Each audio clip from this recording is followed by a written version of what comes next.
آج کل ایک مسئلہ زیر بحث ہے اور میڈیا پہ بھی بڑا اس کا چرچا ہے اور مختلف افراد مختلف قسم کے تجزیے پیش کر رہے ہیں،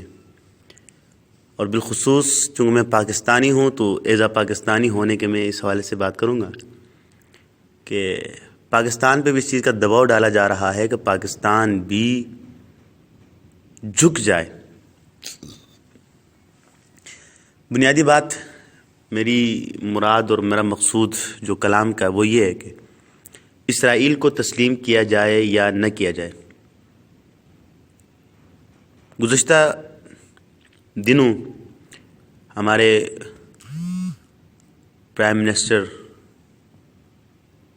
جناب عمران خان صاحب نے جو اعلان کیا کہ ہم اسرائیل کو اس وقت تسلیم کریں گے جب اسرائیل فلسطینی عوام کے حقوق ادا نہیں کرتا۔ میں پی ایم صاحب کے اس اعلان کی خیر مقدم بھی کرتا ہوں اور دعاگو بھی ہوں کہ اللہ کرے کہ اس عزم پہ ڈٹ جائیں اور ڈٹ کر فلسطین کے مظلوموں کے حقوق کے واسطے مؤثر اقدام اور مؤثر آواز اٹھانے والے بن جائیں۔ عزیزو، آج جی چاہ رہا ہے کہ جو اسرائیل اس وقت تسلیم کروانے کے لیے لوگوں پہ دباؤ ڈالا جا رہا ہے اور اس کے لیے مختلف حیلے اقدامات استعمال کیے جا رہے ہیں، تو اس اسرائیل کی کوئی تاریخی پس منظر بھی ہے یا نہیں؟ جو اسرائیل اس وقت یہود قوم اور یہودیوں کی حکومت ہے، حضرت یعقوب علیہ السلام اس قوم کے جد اعلیٰ جد امجد ہیں۔ حضرت یعقوب علیہ السلام سے ان کی نسل چلی ہے، اور سیدنا یعقوب علیہ وعلی نبینا الصلوات والتسلیمات کے کل 12 صاحبزادے تھے، تو ان سے یہ 12 قبیلے 12 نسلیں پھوٹیں جو بنی اسرائیل اور یہود ان سے معنون ہیں۔ سیدنا یعقوب علیہ السلام کے 2 نام تھے، ایک تو یعقوب اور ایک اسرائیل، جس کا قرآن کریم کی آیت نمبر 47 میں ذکر ہو رہا ہے کہ یا بنی اسرائیل اذکروا نعمتی التی انعمت علیکم وانی فضلتکم علی العالمین۔ محترم سامعین، یہ جو بنی اسرائیل ہے، یہود، یہ وہ واحد قوم ہے کہ جس پر اللہ جل شانہ نے مختلف انداز سے انعامات فرمائے۔ غرض ان میں سب سے زیادہ انبیاء بنی اسرائیل میں مبعوث ہوئے، سب سے طویل مدت تک حکومت کا موقع بنی اسرائیل کو ملا، سب سے بڑی قوم بنی اسرائیل، اور سب سے اہم انبیاء کرام بنی اسرائیل میں مبعوث ہوئے، جن میں حضرت موسیٰ کلیم اللہ سر فہرست ہیں، حضرت ہارون علیہ السلام سر فہرست ہیں، سیدنا یعقوب علیہ السلام سر فہرست ہیں، سیدنا یوسف علیہ السلام سر فہرست ہیں، جس کو کریم وابن کریم وابن کریم وابن کریم، یعنی کریم بیٹا کریم کا بیٹا کریم کا بیٹا کریم، یعنی 4 انبیاء کرام، سیدنا یوسف، سیدنا یعقوب، سیدنا اسحاق علیہ السلام اور سیدنا ابراہیم علیہ السلام، یعنی 4 نسلیں،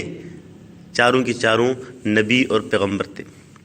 لیکن یہ جو بنی اسرائیل جس کا قرآن کریم میں بھی تفصیلی ذکر ہے، سورہ بقرہ میں اور سورہ بنی اسرائیل میں بھی ان کا ذکر ہے، مختلف صورتوں میں مختلف پہلو اس کے ذکر ہوئے ہیں، لیکن ہر جگہ پر کہیں بھی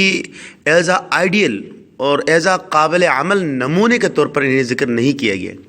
بلکہ جہاں بھی ذکر ہوا ہے عبرت کے واسطے۔ یا بنی اسرائیل اذکروا نعمتی التی انعمت علیکم، اے بنی اسرائیل یاد کرو اس وقت کو، شکر گزاری کا عمل بجا لاؤ اس وقت کا جب میں نے تم پر نعمتیں کیں۔ یا بنی اسرائیل، اے بنی اسرائیل اوفو بعہدی اوفی بعہدکم، میرے وعدے کو تم پورا کرو تب تمہارے وعدے کو پورا کروں گا۔ لیکن یہ بنی اسرائیل سب سے زیادہ ناشکری اور سب سے زیادہ ناقدری قوم تھی۔ چند مثالیں عرض کر دوں گا کہ حضرت موسیٰ علیہ السلام کو حکم ہوا کہ بنی اسرائیل کو لے کے جاؤ بھائی۔ موسیٰ علیہ السلام جب لے کر گئے اور فرعون کا لشکر پیچھے سے آ پہنچا، آگے دریا اور پیچھے لشکر، تو بنی اسرائیلیوں نے فوراً کہا موسیٰ ہمیں تو مروا دیا تو نے، موسیٰ ہمیں تو مروا دیا تو نے۔ موسیٰ علیہ السلام پار ہوئے، اور پھر پار ہونے کے بعد پھر موسیٰ علیہ السلام نے پورا جو سفر کا سلسلہ ہے وہ آپ حضرات نے سنا ہوگا، پڑھا ہوگا۔ پھر موسیٰ علیہ السلام جب دریا پار ہوئے تو وہاں جو وادی تیہ تھی، تیہ عربی میں کہتے ہیں سرگردانی پریشانی کو، وادی تیہ میں پہنچے تو وہاں پر کوئی صاحبان، کوئی کھانے پینے کا انتظام نہیں تھا۔ انہوں نے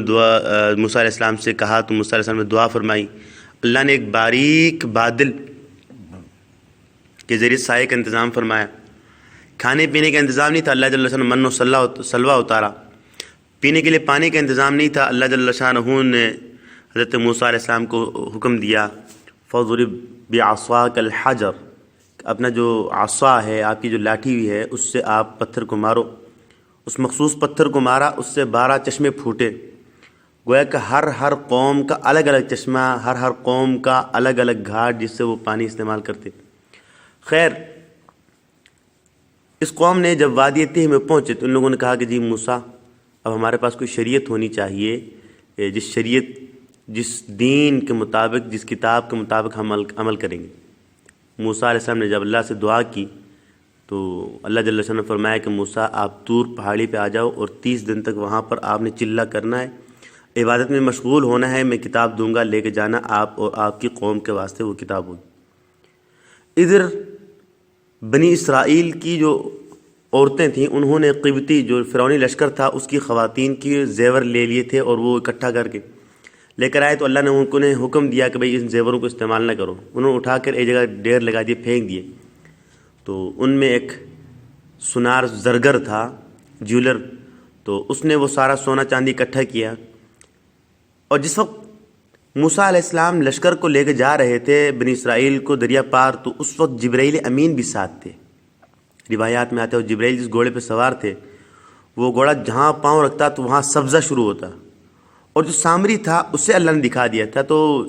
سامری نے اس سے کچھ مٹی لے لی تھی، اٹھا لی تھی، جہاں جبرائیل کے گھوڑے کے پاؤں لگ رہے تھے وہاں سے کچھ مٹی اٹھا لی تھی۔